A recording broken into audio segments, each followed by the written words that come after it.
Slogan ರಾಮಯ್ಯನವರ budget ಸುದೀರ್ಘ ಪ್ರಲಾಪ ಏನಿದೆ ಅದನ್ನು ಆಲಿಸಿದೆ. ಇದುವರೆಗೆ 17ನೇಯ ಬಜೆಟ್ ಮಂಡಿಸಿದ್ದಾರೆ. ಆ ಖುಷಿ ಕೂಡ ಇದೆ ಅವರಿಗೆ, ಜನರಿಗೆ ಬರೆಯನ್ನು ಎಳೆದುಕೊಂಡಂತಾಗಿದೆ.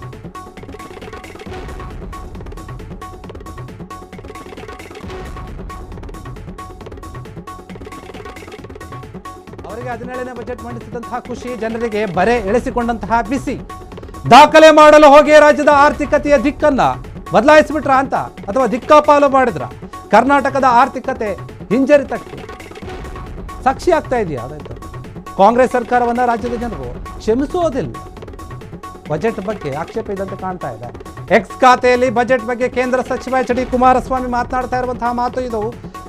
ಸರ್ವರಿಗೂ ತೆರಿಗೆ, ಸರ್ವರಿಗೂ ಸಾಲ. ಅಶೋಕ್ ವಾಗ್ದಾಳಿ ನಡೆಸ್ತಾ ಇದ್ದಾರೆ. ಬಜೆಟ್ ಅಲ್ಲಿ ಮುಸ್ಲಿಂ ಸಮುದಾಯಕ್ಕೆ ಆದ್ಯತೆಯನ್ನು ನೀಡಿದ್ದಾರೆ ಎನ್ನುವಂತಹ ಆರೋಪ ಕೇಳಿ ಬರ್ತಾ ಇದೆ. 4.5 ಲಕ್ಷ ಕೋಟಿ ಸಾಲವನ್ನು ಮಾಡಿದ್ದಾರೆ, 8.5 ಲಕ್ಷ ಕೋಟಿ ಸಾಲವನ್ನು ಮಾಡ್ತಾರೆ. ಸಾಲ ಮಾಡಿ ಸರ್ಕಾರ ನಡೆಸುವುದಕ್ಕೆ ನೀವೇ ಬೇಕಾಗಿತ್ತೇನಪ್ಪ ಸಿದ್ದರಾಮಯ್ಯ ಅವರೇ ಅಂತ ಪ್ರಶ್ನೆ ಮಾಡ್ತಾ ಇದ್ದಾರೆ. ಚೊಂಬುನಲ್ಲಿ ರಾಜ್ಯದ ಜನತೆಗೆ ದೊಡ್ಡ ಚೊಂಬನ್ನು ನೀಡಿದ್ದಾರೆ. ಉಪ್ಪು ಖಾರ ಹುಳಿ ಏನೂ ಇರದಂತಹ ಬಜೆಟ್ ಇದು. ರಾಜ್ಯದ ಜನತೆಗೆ ಈ ರೀತಿಯಾದಂತಹ ಬಜೆಟ್ ಅನ್ನು ತಿನ್ನಿಸ್ತಾ ಇದ್ದಾರೆ. ಬೆಂಗಳೂರಿನಲ್ಲಿ ಬಜೆಟ್ ವಿರುದ್ಧ ಅಶೋಕ್ ವಾಗ್ದಾಳಿಯನ್ನು ನಡೆಸಿದ್ದಾರೆ. ಸಿಎಂ ಸಿದ್ದರಾಮಯ್ಯ ಅವರ ಬಜೆಟ್ ವಿಚಾರವಾಗಿ ಪರ ವಿರೋಧದ ಮಾತುಗಳು, ಅದರಲ್ಲಿಯೂ ಕೂಡ ವಿಪಕ್ಷದವರು ಇದನ್ನು ಟೀಕೆ ಮಾಡೇ ಮಾಡ್ತಾರೆ. ಅದೇ ರೀತಿಯಾಗಿ ಸಿದ್ದರಾಮಯ್ಯ ಅವರ ಒಂದು ದಾಖಲೆಯ ಬಜೆಟ್ ಅನ್ನೇನಿದೆ ಅದನ್ನು ಟೀಕೆ ಮಾಡ್ತಾ ಇದ್ದಾರೆ. ಸಿದ್ದರಾಮಯ್ಯ ಅವರಿಗೆ ಒಂದು ಕಡೆ ನಾನು 17ನೇ ಬಾರಿ ಬಜೆಟ್ ಅನ್ನು ಮಂಡನೆ ಮಾಡ್ತಿದ್ದೀನಿ ಅನ್ನುವಂಥ ಖುಷಿ ಇದ್ರೆ, ರಾಜ್ಯದ ಜನತೆಗೆ ಬರೆ ಎಳೆಸಿಕೊಂಡಂತಹ ಬಿಸಿ ಮುಟ್ತಾ ಇದೆ, ಆ ರೀತಿಯಾದಂತಹ ಅನುಭವ ಆಗ್ತಾ ಇದೆ ಅಂತ ಬಿಜೆಪಿ ಟೀಕೆ ಮಾಡ್ತಾ ಇದೆ. ಆರ್ ಅಶೋಕ್ ಇದನ್ನು ತೀವ್ರವಾಗಿ ಖಂಡಿಸ್ತಾ ಇದ್ದಾರೆ. ಸರ್ಕಾರದ ವಿರುದ್ಧ, ಸಿದ್ದರಾಮಯ್ಯ ವಿರುದ್ಧ ವಾಗ್ದಾಳಿಯನ್ನು ನಡೆಸ್ತಾ ಇದ್ದಾರೆ. ದಾಖಲೆಯನ್ನು ಮಾಡೋಕೆ ಹೋಗಿ ರಾಜ್ಯದ ಆರ್ಥಿಕತೆಯನ್ನು ದಿಕ್ಪಾಲು ಮಾಡ್ತಾ ಇದ್ದಾರೆ. ಏನಾಗ್ತಾ ಇದೆಯೋ ಗೊತ್ತಾಗ್ತಾ ಇಲ್ಲ ಅಂತ ಹೇಳಿ ಆರ್ ಅಶೋಕ್ ಅವರು ಮಾತನಾಡಿದ್ದಾರೆ. ಸರ್ವರಿಗೂ ತೆರಿಗೆ, ಮಾರಿ ಹಬ್ಬ ಮುಂದಕ್ಕೆ ಕಾದಿದೆ. ಮಾರಿ ಹಬ್ಬ ಇನ್ನು 12 ತಿಂಗಳು, ಪ್ರತಿ ತಿಂಗಳು ಬರ್ದು ಮಾಡ್ಕೊಳ್ಳಿ. ತೆರಿಗೆಗಳ ಹೊರೆಯನ್ನು ಆಗಲೇ ತಯಾರು ಮಾಡಿದ್ದಾರೆ. ಪೆಟ್ರೋಲ್ ಇರ್ಬೋದು, ಡೀಸೆಲ್ ಇರ್ಬೋದು, ಹಾಲು ಇರ್ಬೋದು, ಆಲ್ಕೋಹಾಲ್ ಅಂತೂ ಗ್ಯಾರಂಟಿ.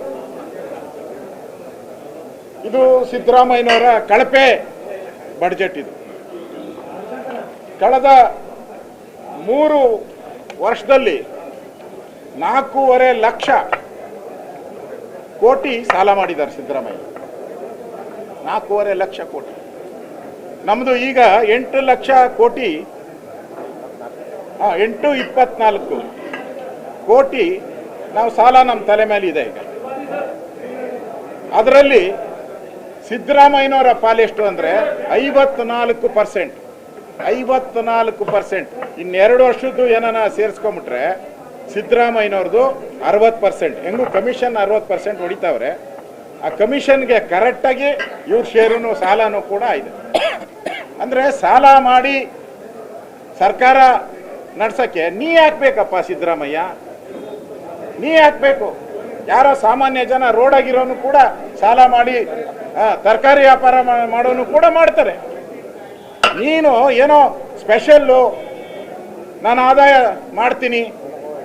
ಅವ್ರು ಬಜೆಟ್ ಹೇಳಿದ್ದಾರೆ, ಕರ್ನಾಟಕದ ಜನತೆಗಳಿಗೆ ಕನಸಿನ ರೆಕ್ಕೆಗಳನ್ನು ಕೊಡ್ತೀನಿ ಅಂತ ಹೇಳಿದ್ದಾರೆ. ಕಳೆದ ಬಜೆಟಲ್ಲಿ ಎಲ್ಲರಿಗೂ ಕನಸಿನ ರೆಕ್ಕೆಗಳಂತೆ. ಇದೇನಾ ನಿಮ್ಮ ಕನಸಿನ ರೆಕ್ಕೆಗಳು? ಸಿದ್ದರಾಮಯ್ಯನವರ 17ನೇ ಬಜೆಟಿನ ತಿರುಳು. ಸರ್ವರಿಗೂ ತೆರಿಗೆ, ಮಾರಿ. ಸಿದ್ದರಾಮಯ್ಯ ಅವರ ಬಜೆಟ್ಟು ರಾಜ್ಯದ ಜನತೆಗೆ ಉರುಳಾಗ್ತಾ ಇದೆ. ಏನು ಕನಸಿನ ರೆಕ್ಕೆಯನ್ನು ಕೊಡ್ತೀನಿ ಅಂತ ಹೇಳಿದ್ರಿ, ಎಲ್ಲೋ ಒಂದು ಕಡೆ ಆ ರೆಕ್ಕೆಯನ್ನು ಮುರಿಯುವಂತಹ ಕೆಲಸ ಮಾಡ್ತಾ ಇದೆ ಸರ್ಕಾರ. ಸಾಲವನ್ನು ಮಾಡಿ ಸರ್ಕಾರವನ್ನು ನಡೆಸಬೇಕಾಗಿಲ್ಲ, ರಾಜ್ಯವನ್ನು ಮುನ್ನಡೆಸಬೇಕಾಗಿಲ್ಲ. ರಾಜ್ಯದ ಜನತೆಯ ಮೇಲೆ ತೆರಿಗೆಯ ಹೊರೆ, ಸಾಲದ ಹೊರೆಯನ್ನು ಹೊರಿಸುವಂತಹ ಅಗತ್ಯ ಇಲ್ಲ. ಸಾಲವನ್ನು ಮಾಡಿ ಸರ್ಕಾರವನ್ನು ಮಾಡಬೇಕಾದ್ರೆ ಅದಕ್ಕೆ ನೀವೇ ಬೇಕಾ? ಸಾಮಾನ್ಯ ಜನ ಮಾಡ್ತಾರೆ. ಒಬ್ಬ ತರಕಾರಿ ವ್ಯಾಪಾರಿ ಕೂಡ ಮಾಡ್ತಾನೆ ಸಾಲವನ್ನು ಕೊಟ್ಟರೆ ಅಚ್ಚುಕಟ್ಟಾಗಿ. ಅದಕ್ಕೆ ನೀವೇ ಬೇಕಾಗಿರಲಿಲ್ಲ ಅಂತ ಹೇಳಿ ಆರ್ ಅಶೋಕ್ ವಾಗ್ದಾಳಿಯನ್ನು ನಡೆಸ್ತಾ ಇದ್ದಾರೆ. ನಿಜಕ್ಕೂ ಕೂಡ ರಾಜ್ಯದ ಜನರಾಗೆ ಒಂದು ರೀತಿಯಾಗಿ ಬರೆಯನ್ನು ಎಳಿತಾ ಇದ್ದಾರೆ ಇವರು. ಬಜೆಟ್ನಲ್ಲಿ ಏನೂ ಕೂಡ ಕೊಡ್ತಾ ಇಲ್ಲ. ಈ ಬಜೆಟ್ನಲ್ಲಿ ಉಪ್ಪು, ಹುಳಿ, ಖಾರ ಯಾವುದು ಏನೂ ಕೂಡ ಇಲ್ಲ. ರಾಜ್ಯದ ಜನತೆ ಏನೋ ಒಂದು ಸಿಕ್ತು ಈ ಬಜೆಟ್ನಲ್ಲಿ ಅಂತ ಖುಷಿ ಪಡೋಕೆ ಆಗ್ತಾ ಇಲ್ಲ. ಆ ರೀತಿಯಾದಂತಹ ಬಜೆಟ್ ಇದು. 17ನೇ ಬಾರಿ ಬಜೆಟನ್ನು ಮಂಡನೆ ಮಾಡಿದ್ದೀರಿ, ಏನು ಸಾಧನೆ ಮಾಡಿದ್ರಿ ಅಂತ ಅರ್ಥ ಆಗ್ತಾ ಇಲ್ಲ.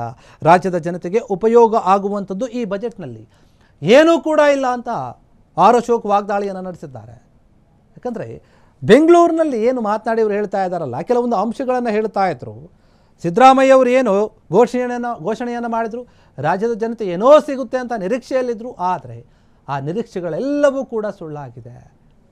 ರಾಜ್ಯದ ಜನತೆಗೆ ಇವರು ಸುಳ್ಳು ಮಾತುಗಳನ್ನು ಹೇಳಿಬಿಟ್ರು. ಅದು ಬಜೆಟ್ನಲ್ಲಿ ಕೂಡ ಕಾಣ್ತಾ ಇದೆ. ಏನೋ ದೊಡ್ಡ ಮಟ್ಟದಲ್ಲಿ ಕೊಡ್ತೀನಿ ಅಂತ ಹೇಳಿ ಕೈಗೆ ಚೊಂಬು ಕೊಟ್ಟರು ಅಷ್ಟೇ, ಬೇರೆ ಏನೂ ಕೂಡ ಕೊಟ್ಟಿಲ್ಲ.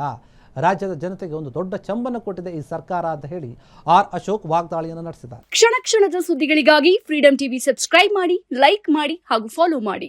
ಹೊಸ ಸುದ್ದಿಗಳ ನೋಟಿಫಿಕೇಶನ್ಗಾಗಿ ಬೆಲ್ ಐಕಾನ್ ಮೇಲೆ ಕ್ಲಿಕ್ ಮಾಡಿ.